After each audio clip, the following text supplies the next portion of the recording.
que vous êtes prêts? Bim, bim, bim, bougez, bim, bim.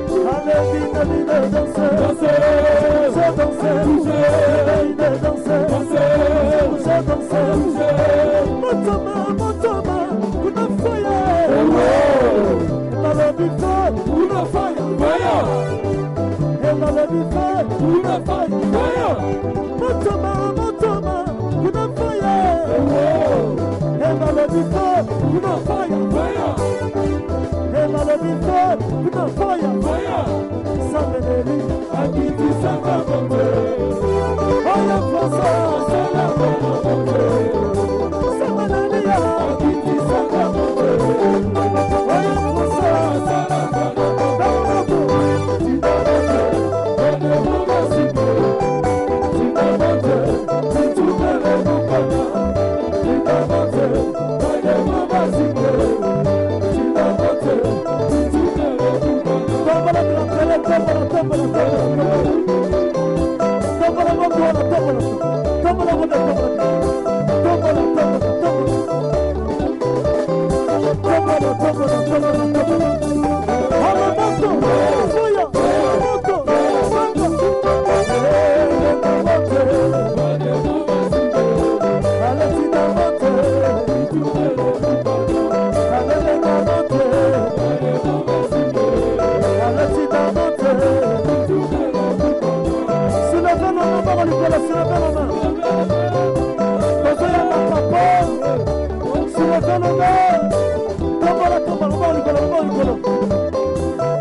Yesuaza bien. Yesuaza. Yesuaza. Yesuaza bien. Wana. Okay. Oh,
la nouvelle danse.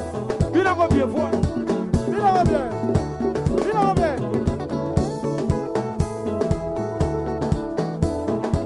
Il en va bien. On voit ça. On voit ça. On voit ça. Gauche, gauche, gauche, hey. Gauche, droite. Fais-moi le banco. Hey. Allez, Malouka, Malouka, Malouka, Malouka, Malouka, Malouka, Malouka. Les enfants de voici donc. Et un beau magazine. C'est un beau magazine. Hey. On voit ça. Vina, mon bien. Vina, vina, mon bien. Vina. Vina, vina, vina, vina, vina, vina, vina, vina. Allez. Hey, hey, hey. Hey, wow. Hey.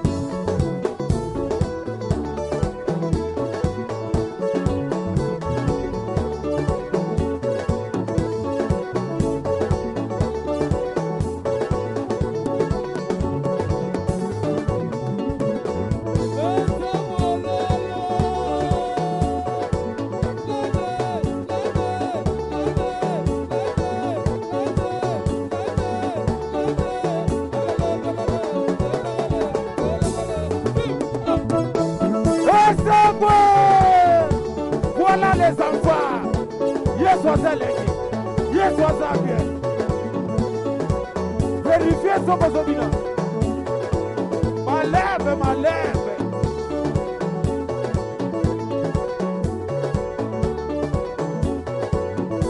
Christophe Passage. Merci mon lolo. Opposant. Comment la question du solo? Come on.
Nazolinga fin fond. Obetele Yesu maboko. Mwamba kabanzi. Mwamba. Sembola. No. Tokole bate. Ona ye. Tokola.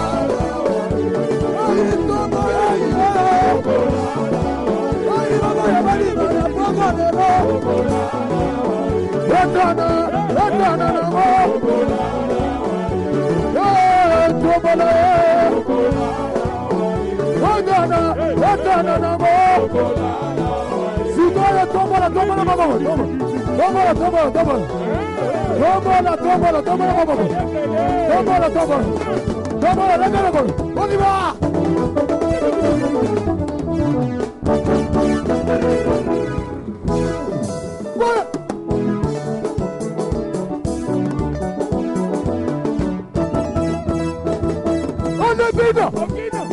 Aïe, Vino.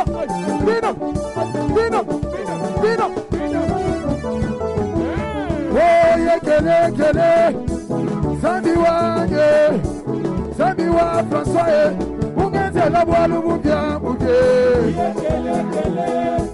Sambiwa. Papa yo. Mungete la boilu mubia muge. Kele. Mama yo. Mungete la boilu mubia muge. Kele. Sambiwa.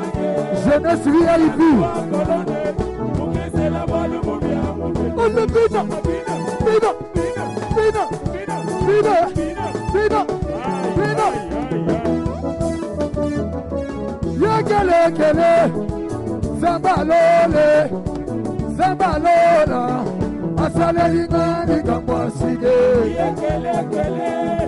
Zambalole. Papa yo. Abetelibat atodisia. Lelo. Dasende rezetondi. Asale ibisoni kamwasige. Yakele kele. Zambalole. Papa yo. Weka mololo. Molina.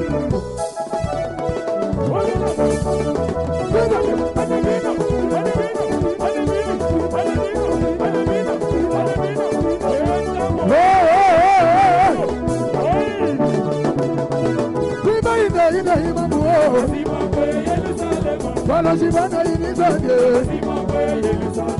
Baba bana rogu tusome Moi wasiki kunyenge yoyo Wagu yaka soma ni mwani na ye Imanena haleluya yoyo Samoy Oh Yesu wetu mwagu migune Oye Oye Oye Oye Yesu wetu mwagu migune Wabla somudo mwagu migune Oh zabi wa moye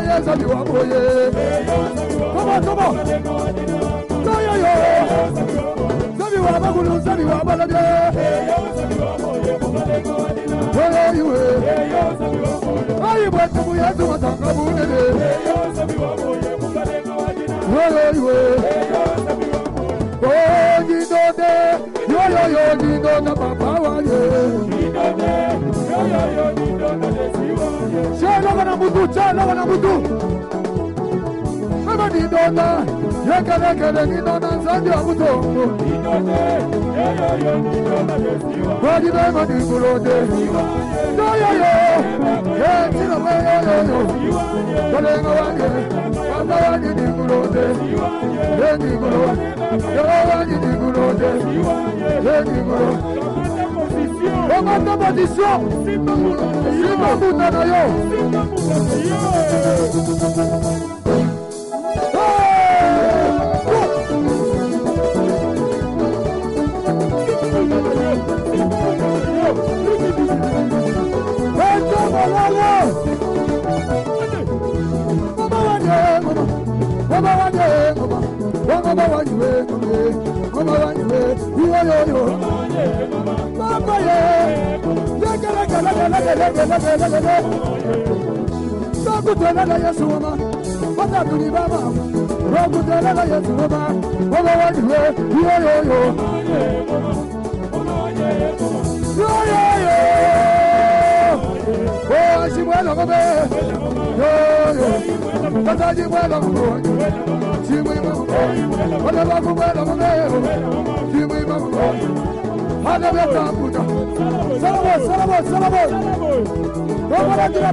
Salama,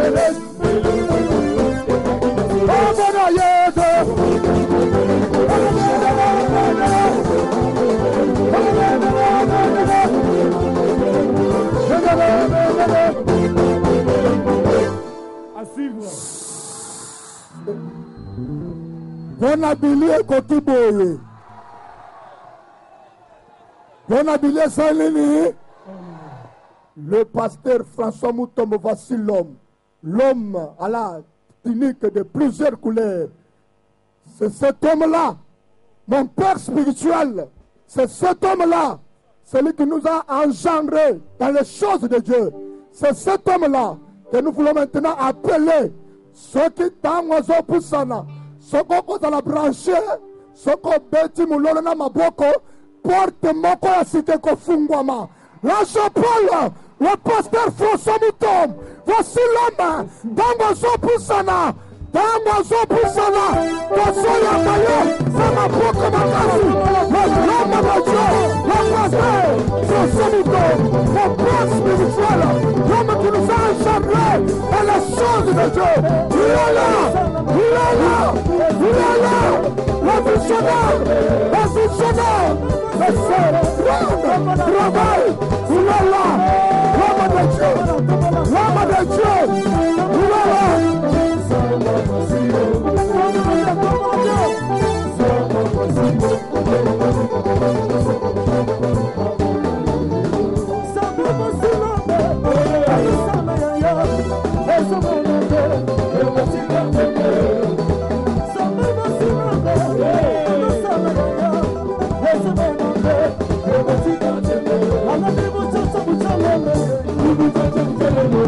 Kolo apambola biso nyonso tozoleka na moma ya liloba na Nzambe parce que lelo il faut bima na bisiko yo mutu mususu il faut bima o vie échanger andima mene na biso likambo moko soki lobi okomi na église place osambelaka okutani nande kwa yaki terrain te yebisa ye tunela ngai ye David alongelaki Goliath na temple to na terrain ba Goliath babomelaka bango na terrain omoni ya tikali azoze l'église nzoka nde Goliath babomelaka ye wapi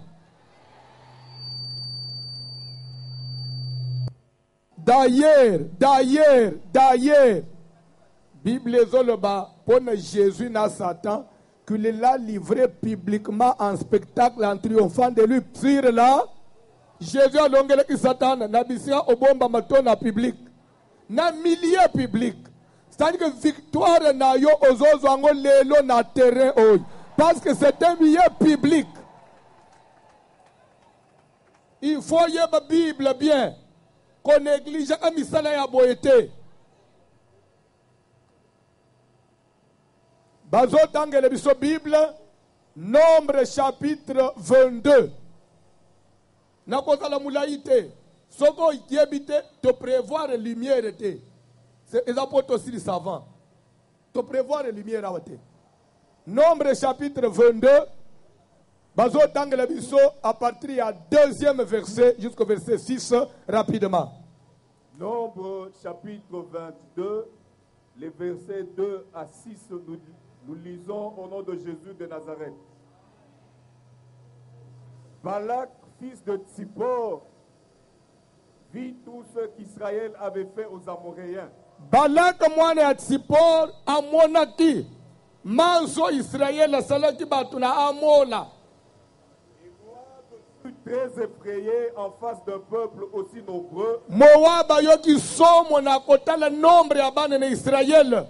Il fut saisi de terreur en face des enfants d'Israël. Somo ekangi liboso ya bana na Israël. Moab dit aux anciens de Madian. Nde bayokani basololi na ba mikolo ya mboka na Madian. Cette multitude va dévorer tous ceux qui nous entourent. Ebele ya bana na Israël bako bebisa bozina biso nyonso. Comme le bœuf broute la verdure des Ndenge ngomba liaka matiti na zamba. Balak, fils de Tsippor, était Ndena ya tangwana Balak azalaki mokonzi. Il envoya des messagers auprès de Balaam, fils de Atindi Béor, ba messager bakende kobengele Balaam mwana ya Beor. à Pétor sur le fleuve, Na mboka na ye na mboka na ekota ebale. dans le pays des fils de son peuple, na mboka na ye afin de l'appeler et de lui dire, ete babenga ye bayebisa ye voici tala un peuple sorti d'Égypte.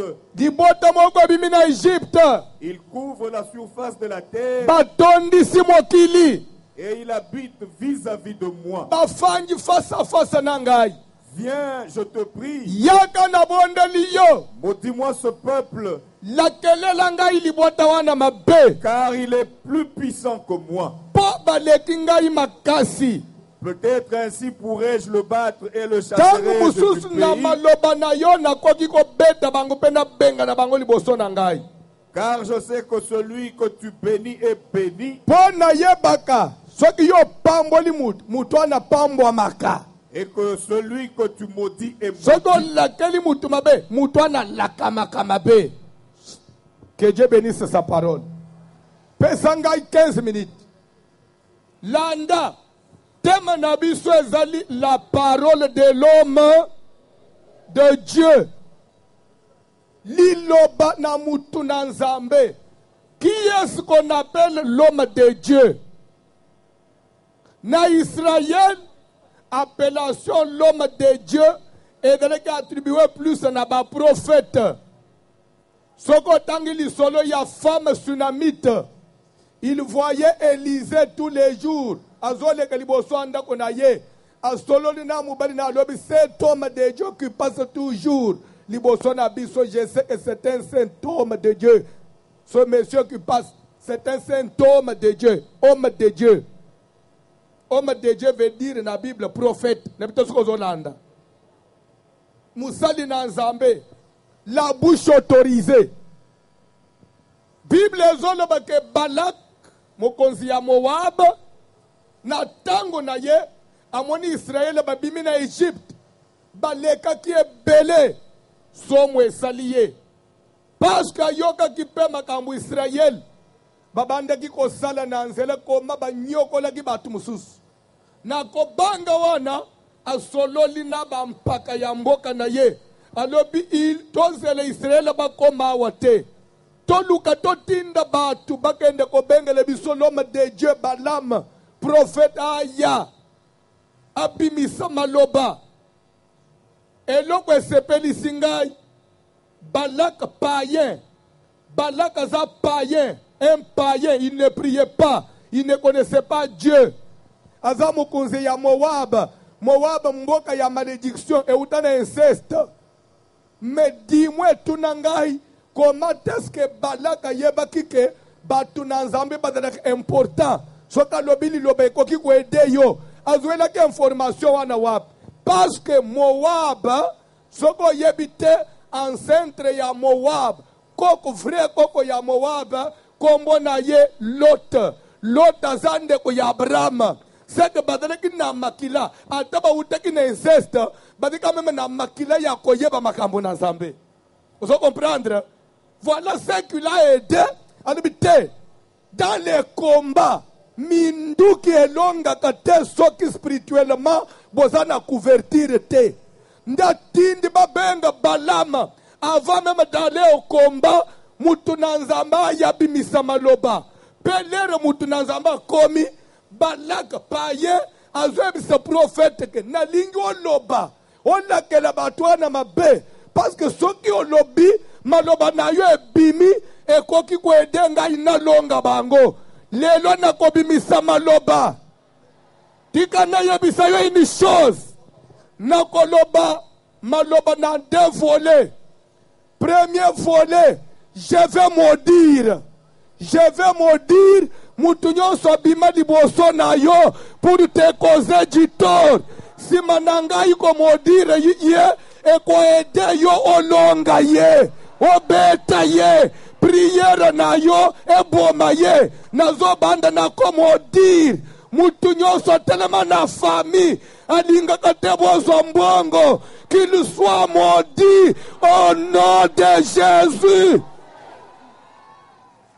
Yanda Balak zoloba na prophète, je sais que dans ta bouche quand tu maudis, la personne est vraiment sous malédiction.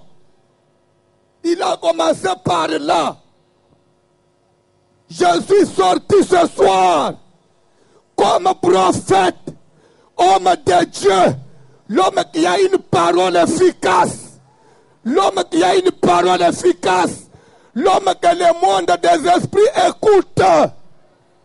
Tata mwasi nabino ya ndoki, koko nabino misala mabe, ba voisin na yo ya ndoki, noko nabino na kasangulu, ayamba moto nom de Jésus.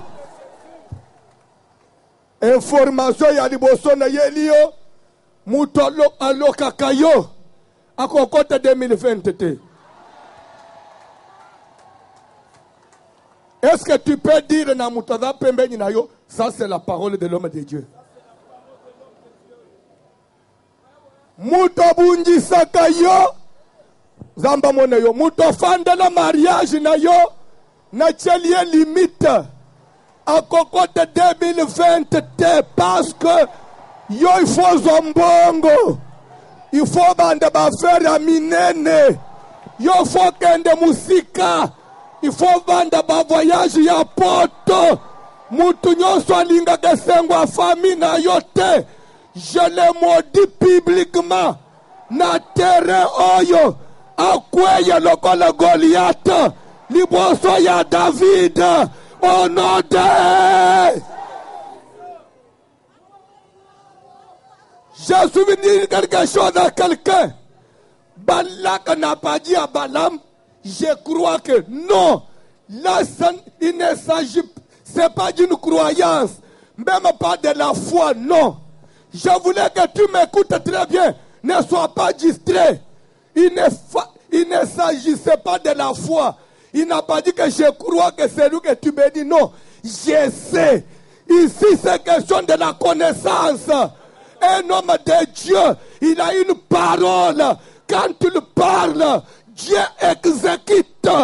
S'il vous plaît, le premier miracle, na vie ya Élysée, abande kinanu na kofongola vie ya batute, miracle ya liboso, déclaration ya liboso, avant changer vie ya Jéricho, déclaration ya liboso munoko ya Élysée, aloba maloba, urse bima eboma batu. Mutu na nzamba pambula kakakate, aloba kape malobe bomaka. Pogo ya lelo nena maloba ko boma. Soka niseke yoko suka boye. Akosi. Yabino fami pe fungwama. Mutu aboma kabino akufa. Abomi papa na bino. Abomi grande sere na bino. Swa banji na yo. Totika ye. Na laquelle ya mabe onode. Mutazo tambula na ide. Ya kubwake na yo mbasu. Mbasu ekanga ya na motema. Je sais que Balak avait une connaissance. Je voudrais que le peuple de Dieu de Kinshasa et tous ceux qui me suivent de par le monde aient une vraie connaissance. Il dit que je sais que quand tu bénis, l'homme est béni. Quand tu maudis aussi, c'est comme ça. Une connaissance. Deuxième volet. Et il dit maloba ya kofongola. Na kofongola comment? Bazotangela nga Bible, dernier passage. Ézéchiel 37, bandana premier verset. Rapidement, Papa John. La parole, Simba déjà bomba, Koko Nabino, a cosidi ce 10e moitié. Soko Bimi, lundi, lequel peine la pompe funèbre. Tu ne pries à cercueil, au bande Kobongi Sambongo, parce que vous avez mutu. Solo la nabato a corbillard, oso numéro nabango. Web sabango ke d'ici 3 semaines na kobenga bino parce que tozo kunda noko oya yela anga mari de nuit. Azo kufa déjà. Pe sokada na terrain oy ayebi ango déjà. Tanga bim. La main de l'Éternel fut sur moi. Élément ya liboso, il faut yeba. Quel est cet homme-là qui peut avoir une parole et que quand il dit, on est béni? C'est l'homme sur qui la main de Dieu se trouve. N'akoki koloba quelque chose? Ce soir, je n'ai pas besoin de te flatter. Je n'ai même pas besoin de te convaincre. Hier, j'ai passé l'émission en direct na RTNC. Na soukale na ngena bima na salle. Journaliste tuningai pasteur. Mais ozoche milulu. Ozoche la ba dépense bele boy. Ba pano banin. Na moma ya mvula. Boso ki mvule beti journée mobimba. Na yebiseke mutu na zoke nde kote na ndili. Nde mukolo mapata. Moi j'ai un téléphone. J'ai un téléphone intelligent. Mon téléphone est là. C'est un téléphone intelligent. Il indique tout. Téléphone nangai. Le tolamuki na tongo. Et pesi que chance ya mvula kobete lelo. Et ça 0%. Le tokomi na 11h. Météo est changé. Téléphone est pesi que chance ya mvula kobete lelo 50%. Jusqu'à maintenant, mon téléphone indique 50%. Là, tu as comme 12 heures. Téléphone indique que vous les obéissez à 15 heures. Là, tu as comme 13 heures. Téléphone qui est vous à 16 heures, 17 heures. Là, tu as comme 16 heures, c'était indiqué comme ça dans la météo. Jamais. L'air na zolo bao. Téléphone nangai ezongi simvula na 18h 19h. Météo les ont changé à chaque minute.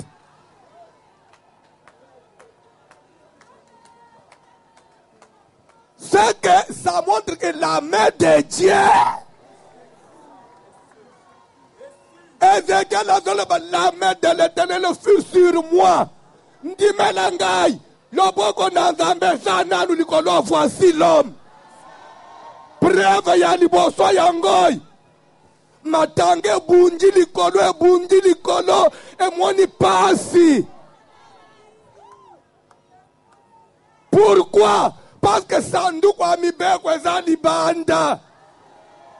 Mvule bangi sanduku amibeko ezali banda. La main de l'Éternel fut sur moi. Moi, je ne dis pas la main de l'Éternel est sur moi. Parce que moi, je suis du présent.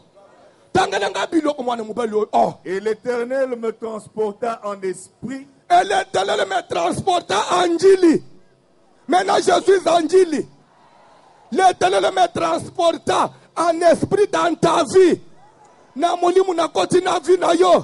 En esprit, je suis entré dans ta famille. Dieu m'a amené dans ta famille. Pourquoi Dieu l'avait amené en esprit dans une vallée? C'est pour qu'il observe, qu'il se rende compte de ce qui s'est passé dans la vallée. Ta famille ce soir, c'est une vallée dans laquelle l'Esprit de l'Éternel m'a transporté. Dieu m'a mis dans ta famille une vallée. Vous vivez dans une vallée. Une famille, une vallée. Famille Lubuaku, famille Mabé. Pendant qu'on vit dans la vallée, il faut le combattre. Famille Nabino dans Libulu, famille Mabé, Mutobi Makate, Amatakate, Abimisaka Mutute, famille Mabé. Ok. Et l'Éternel me transporta en esprit et me déposa dans le milieu d'une vallée remplie d'ossements. Ezekiel Natali na vallée na kutimikuwa yako kauke tondi. Famille Nabino. Vina bino dans le mikuwa ya kokauka. Diplôme ya licence ou pas. Vie égalité. Otanga tes mêmes choses. Obala tes mêmes conditions.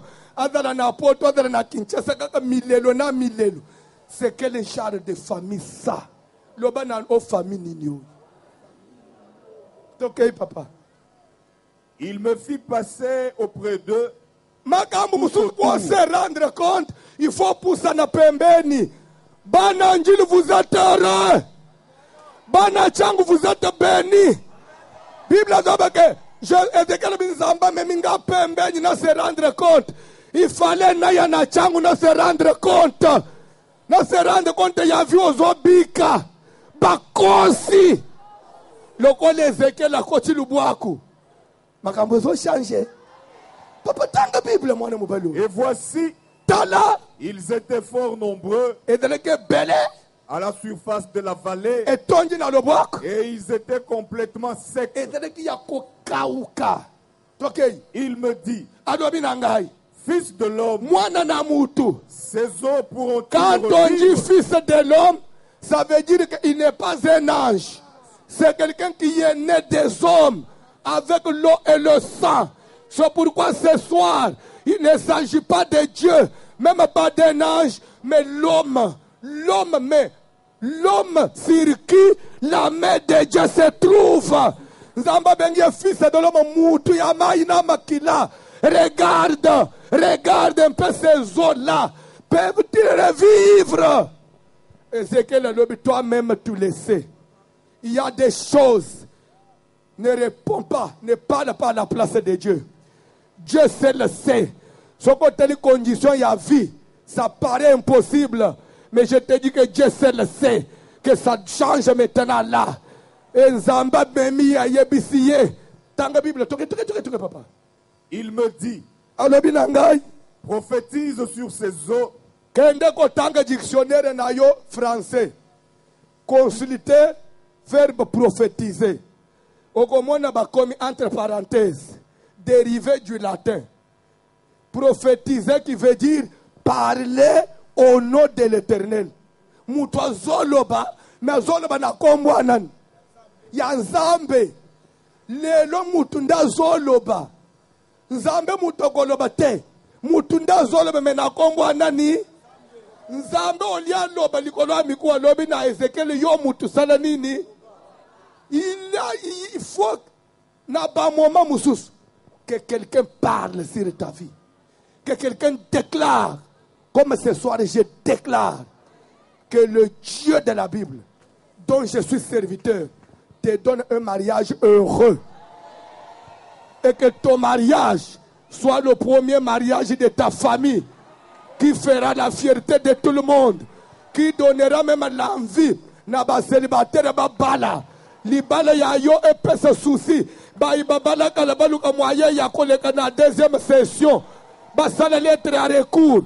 Basala si possibilité ya. Basala baleka na repêchage. Parce que Dieu existe. Nzamba lobi prophétise. En d'autres termes, parle. Tanga biloko papa.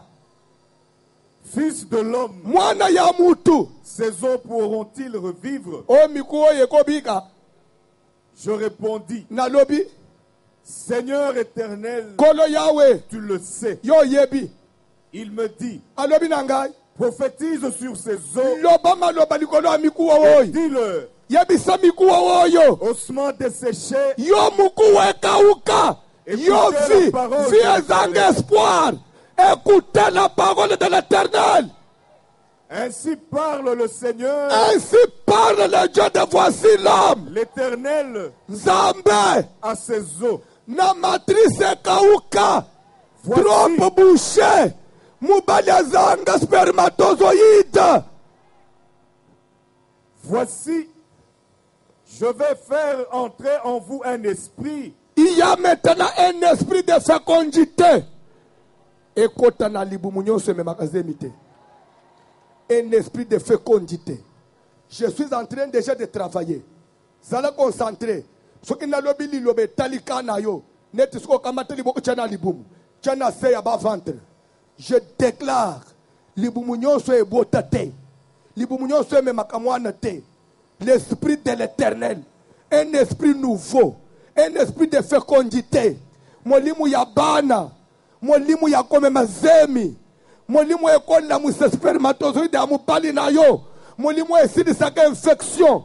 Ekota na nzoto na yo. La parole de Dieu déclare, je vais faire entrer en vous un esprit. Je fais ce soir entrer dans ta famille un esprit de richesse. Là où il y avait la pauvreté, que Dieu fasse entrer un esprit de richesse, un esprit de grandeur, un esprit d'élévation. Na libota na yo, batumina na babima, au nom de... Nazomona na famille moko. Lere na zoloba. Nazomona mulimu na kufe telemi makasi. Mulimu akufe telemi makasi. Na moni batu bakufie bele. Otika le sele na famille. Pozo bundo komi ko banga. Poseme mokima Kinshasa. Ozo bate obata mawapi. Motema mususu simba kisi. Je te dis ce soir. Tika ko banga. Nzambo ya memio na isika oi. Abomba mulimu na yo. Abomba bana na yo. Abomba bomo na yo. Liwa ezwa distance. Liwa etelema. Liwa etelema. Au nom de Jésus. Nazo benga na mulimu akufa. Dans une famille. Nazo benga na esprit. Telema nikolo. Telema déjà. Telema déjà. Telema déjà. Ndenga na zolo bao. Liwa nyonso ekota na famille na yo. Loboko na Nzambe so simba mutu moko na kati yao. Obandaki kotambula na liwa. Obundaka na esprit de mort. Bandoto no kaka batu bakufa. Profession no kaka esprit de mort. Okoma soko moni meme bembe ozoka somo. Ozo mituna ndenga ngai pe na kolala un jour. Bakosi. Tika ndenga na zolo bao. Mwalimu na kufa. Waye kota na nzoto na yo. Nebite kotela na occasion nini. Zala concentré.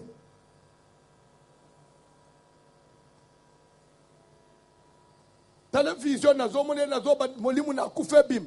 Na bona mu pepa moko zo beta na kati ya cimetière moko ya kala. Na mone zo bimis ezo pikola ba croix. Ezana mutu moko zo yamba délivrance maintenant. Contre l'esprit de mort. Ozo yamba délivrance. Fire! Sergaye Panzana! Ça l'a concentré. Sergaye Panzana! Okokufate. Bako boma yote. Bako liye yote. Sida yele binote. Papa kufina sida. Mama kufina sida. Yaya kufina sida. Lelo yozana sida. C'est quoi ça? C'est quoi ça? Tikandenga na zolo bao. Moto na Nzambe pela na makila na yo. Virus ya sida izika.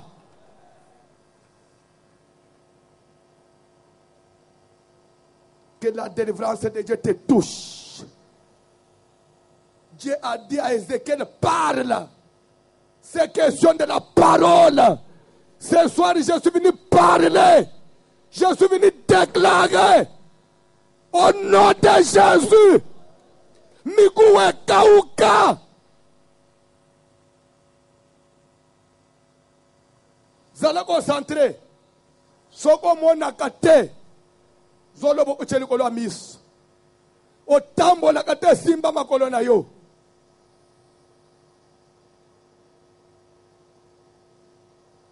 Nebite maladi ni nozalo atambasu. Chalo bo kwa mubali na lukolo evimbi ambasu. Parce qu'il y a un miracle qui s'opère maintenant. Il y a un miracle qui s'opère maintenant. Il y a un miracle qui doit s'opérer maintenant. Il y a un miracle. Je signale maintenant un miracle dans la vie d'une personne ce soir. Que les yeux qui ne voyaient pas, que les yeux des aveugles s'ouvrent au nom de Jésus.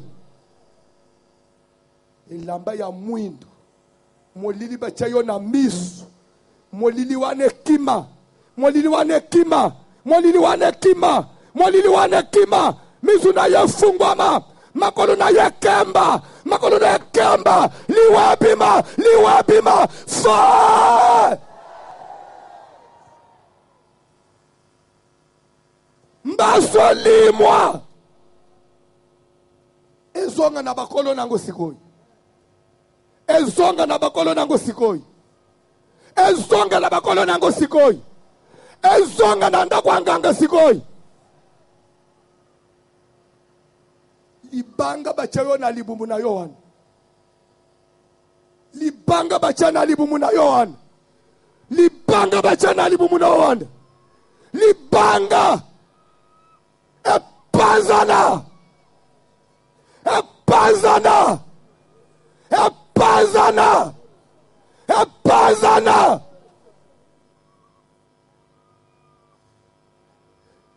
Okoleka na opération te, parce que mieux me zo disparaître sikoyi. Libumune zo koma pepeleka kandenga na zolo bawo. Ozoka mouvement moko na nzoto no sikoyi. Ozoka mouvement moko na nzoto no sikoyi. Ozoka mouvement moko na santé na yo sikoyi. Fire! Fire! Fire!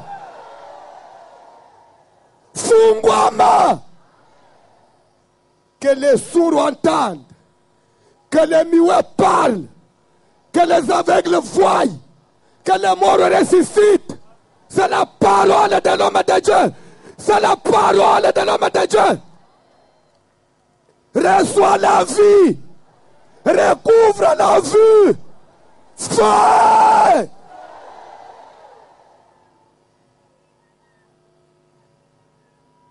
Il y a un esprit de restauration, un esprit de délivrance, un esprit de guérison miracle, un esprit de guérison miracle. Dieu veut se glorifier dans ta vie maintenant. Na kombo na Jésus, na kombo na Jésus. Prison bakanga yo, prison ne sanza yo, prison ne pazana, prison pazana, prison pazana, prison pazana, prison pazana, prison pazana.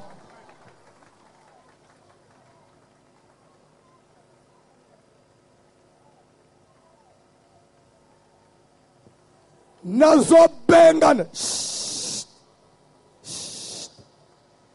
Zala concentré.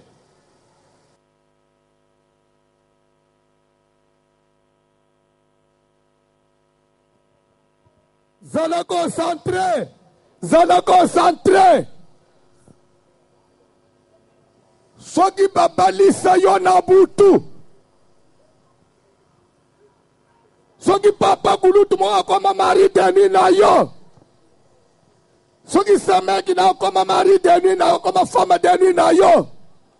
Eke yenda kanga finance. Yenda kanga mbongo. Na kombo na Jésus ya Nazareth. Mabala ya butu ezo pazana. Mabala ya butu ezo mibala ya butu babima. Fire! Fire! Fire! Mariage ezo pazana. Mariage wana ezo pazana. Muto ya bala yo. Muto atrasalele esprit na yo. Alibere vi na yo. Alibere vi na yo. Alibere sante na yo. Alibere sante na yo. Alibere misala na yo. Alibere. Alibere. Mwata.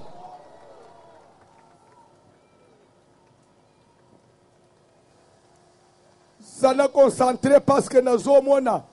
Batu moko bazo bima na tereo baza mutakala bazo kima. Batu amikuse bazo kima mbango. Na maloba nangale loba na muli bazo kima mbango. Tika esprit nyosu ya ba mari de nuit. Atozo landanga na poto. Atozo landanga na ntaku. La main de Dieu n'est pas courte pour sauver. Atoza kuna na suka. Mariage abutwe panzana. Atoza nanda kozo landangai. Mariage abutwe panzana. Libana ya abutwe panzana. Mubali wana yamba mota. Ah, taladenga zo bima. Taladenga zo bima. Taladenga zo kente. taladenga zozika moto moto na zambe zo kitena tere oy banji na zambe bazo kitena tere oy banji na zambe bazo kadre tere oy banji na zambe bazo tambula na tere oy force nyoso ya coutume alliance ya famille prison ya famille condamnation imposée condamna loi nyoso batelemisa ya limitation d'âge loi ezo yamba moto loi ya famille ezo yamba moto.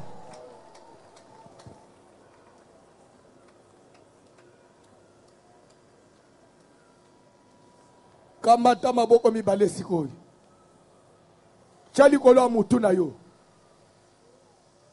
tikala kimia zala concentré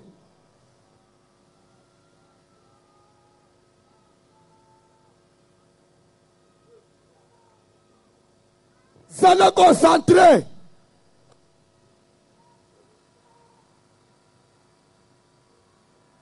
pendant ko chema boko na mutu eloko aliboso ko sentir ato marchaka te ozoko bazo tinda osala mouvement oyo osalaka te ko hésite te ko doute te sala yango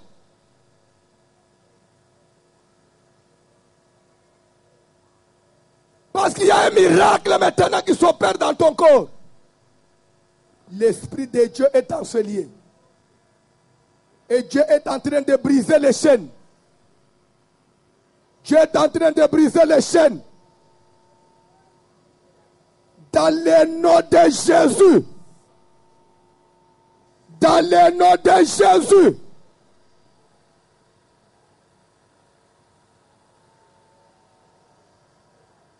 Singa katana.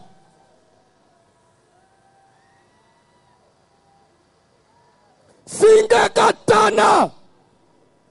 Sala concentré. Ozo yamba lo biko na kombo de susikoi. Prostate ko boma yote. Cancer ko boma yote. Sida ko boma yote. Tubere ko boma yote. Ndenga na zoloba. Sino à ma parole. Sino à ma parole. Bisika ozali. Lo boko na zambe simba yo. Lo boko na zambe simba yo. Nazo benga n'esprit ya infirmité. Infirmité bima. Et bima. Et bima. Au nom de Jésus.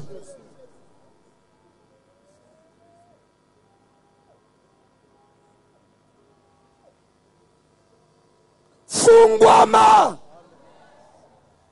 Na santé. Fungwama. Na ndakwa libali. Fungwama. Na mabota. Fungwama. Na misala. Fungwama. Kende liboso. Tambola. Mona. Loba. Bika.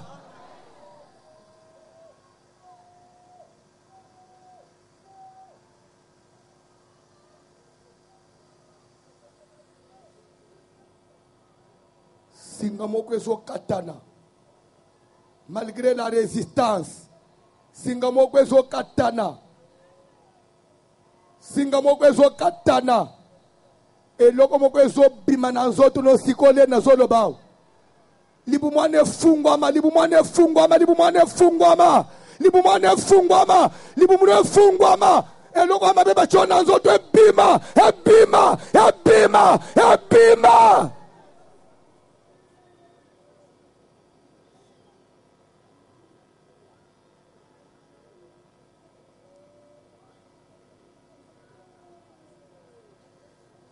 Na kombo na Jésus-Christ. Tozali na mois de septembre. 10 septembre année prochaine. Na maboko na yo. Toi femme stérile. Toi qui ne pouvais pas. Kosala ke moi sur même zen. 10 année prochaine. na yamba yo na kalembelembe na bana mapasi kanga data lelo oyamba mwana ya mubali na maboko oyamba bebe ya mwasi na maboko oyamba ba mapasa na maboko paske eloko ebandaki kokanga obota ekimi ekeyi au nom de Jésus yangwane ekeyi au nom de Jésus yangwane ekeyi au nom de Jésus.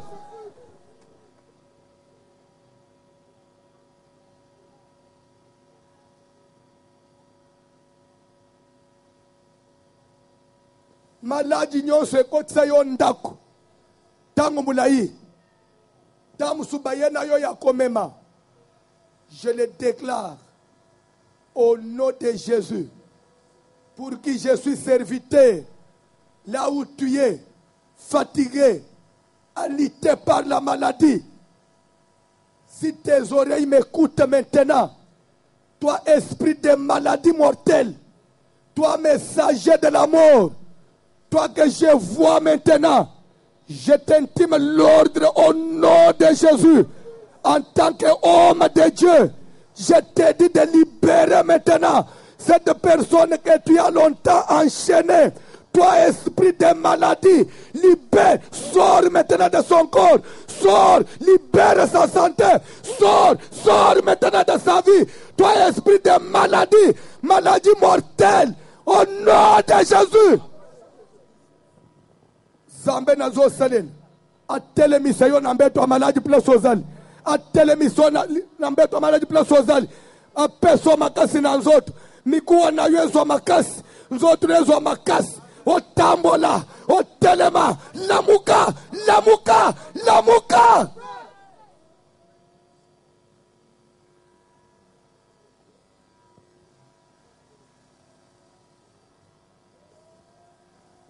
Tu as amené quelqu'un malade.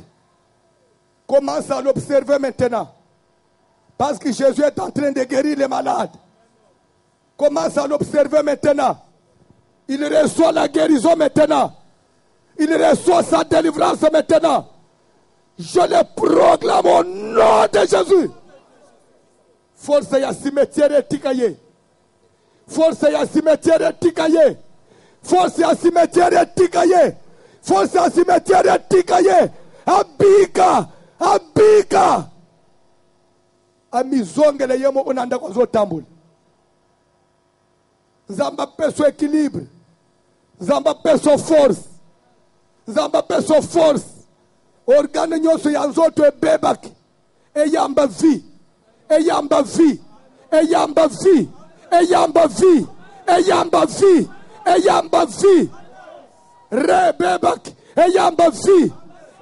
vie. Trompe bebaki. Eyamba vie. Infection chronique. Ezozika. Infection ezozika.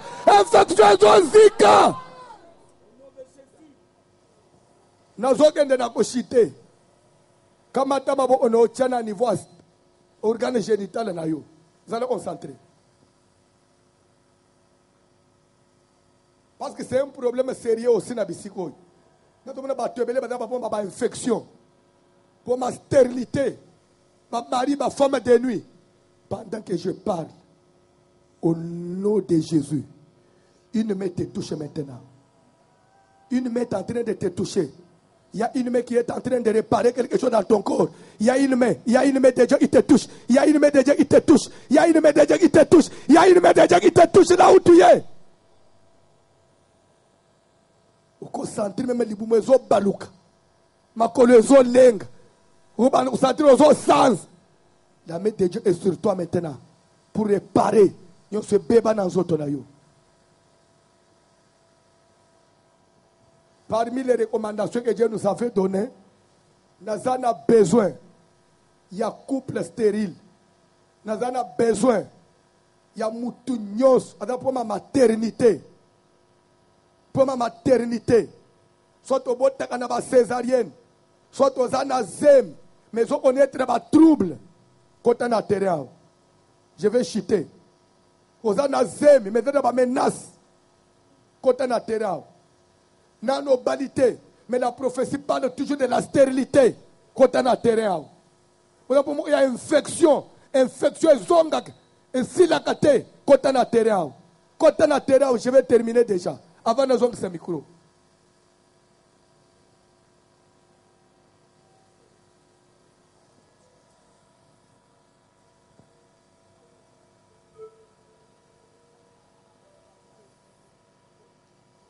Ozana pour moi, il y a maladie, il y a santé, pour moi compliqué, diabète, maladie à famille, maladie chronique.